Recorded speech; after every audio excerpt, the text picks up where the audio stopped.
Welcome to A Mason's Work, the podcast where we review Masonic symbols and illustrate how they can be used to solve problems in everyday life. With your host, Brian Mattox, a proud member of the Craftsman Online Media Network. So imagine this, right? Go back to school, go back to your high school. And I know for a lot of you, that's like a horrible thing to try and do memory-wise. But imagine just for a second, you were back in school and you were confronted with the math test, right? Now, what would happen on the math test if the teacher just gave you every answer? Yep, answer to question 1 is 28. The answer to question 2 is 35.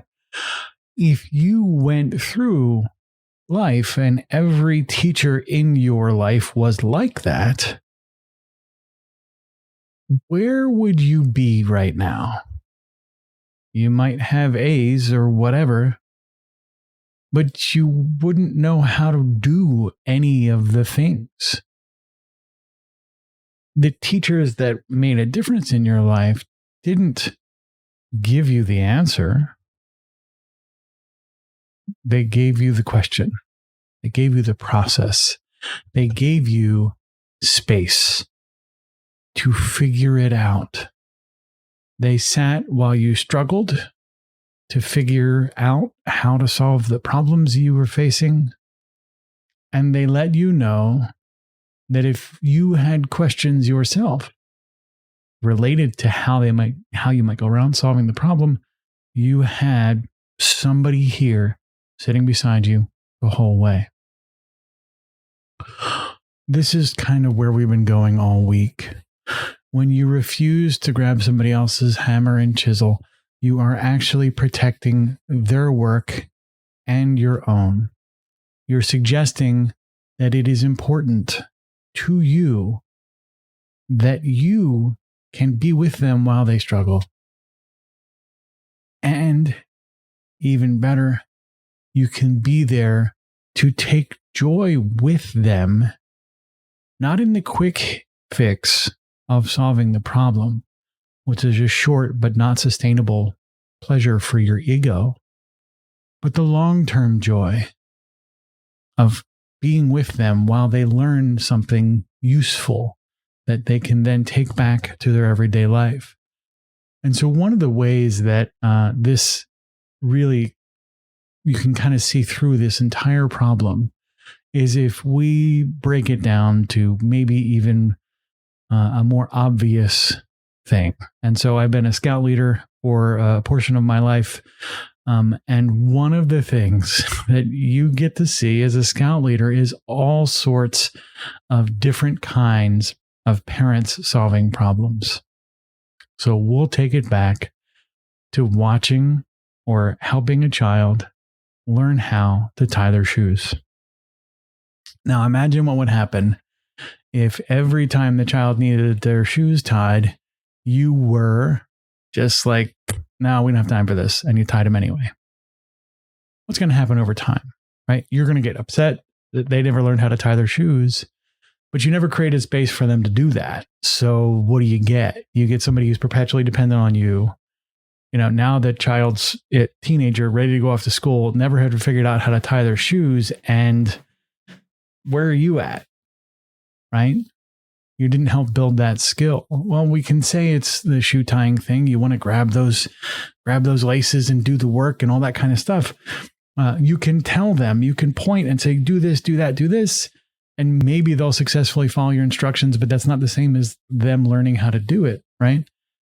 When we really allow for agency to develop, where we can allow to create space, or allow space to create this opportunity to rise to the occasion and do so in a way that's appropriate. Now, again, to be very clear, because there's some folks out there right now who's going, yes, well, I want to learn quantum physics and I have no idea how to get started. Awesome, right? That's not kind of what we're talking about here. We're talking about helping develop problem-solving skills, responding to the emotional discomforts that come up in everyday life. If you're academically looking to pursue a subject, by all means, go get a book. Somebody else has already learned the basics and will happily teach it to you. But in the context of this kind of knowledge, this emotional response of being frustrated that you don't have agency in a situation where you'd like to have it, this approach makes the most sense. Don't solve the problem for them. Be with them. And you get this huge, huge upside. You get a stronger relationship. You get a deeper and more meaningful ability to converse about the problems that people have. You get to build and celebrate as agency develops in other people. You get a sense of gratitude. And you enjoy the process of them learning and growing as a process that mirrors your own learning and growth. That brings you together with other people in a way that creates a lodge or a family or a friend group. It's not having all the answers. It's not being the smartest guy in the room. It's not doing all of the work. And when you find a brother or you find somebody in your life who tries to lean in to that role, let them know. If you find yourself in an emotional situation and you don't know what to do, start the conversation with, I don't want you to solve this problem, but I'd like to talk about it some more. Maybe you can see some things or help me, in a way, share this load. The views represented in this podcast are those of the speaker alone and are not representative of any grand or subordinate lodge.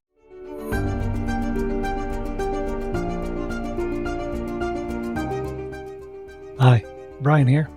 I wanted to thank you so much for listening to this episode.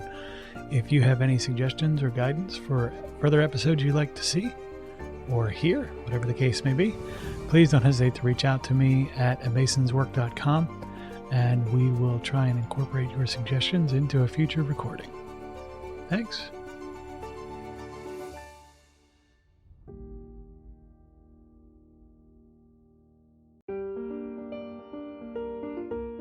Freemasonry teaches us that the true work is within, a lifelong journey of reflection, discipline, and discovery. At A Mason's Work, we help Masons bring out their best selves through meaningful self-inquiry and symbolic practice. From personal reflection to lodge engagement, we offer tools that turn symbols into action. Visit us at amasonswork.com. The work is within. The time is now.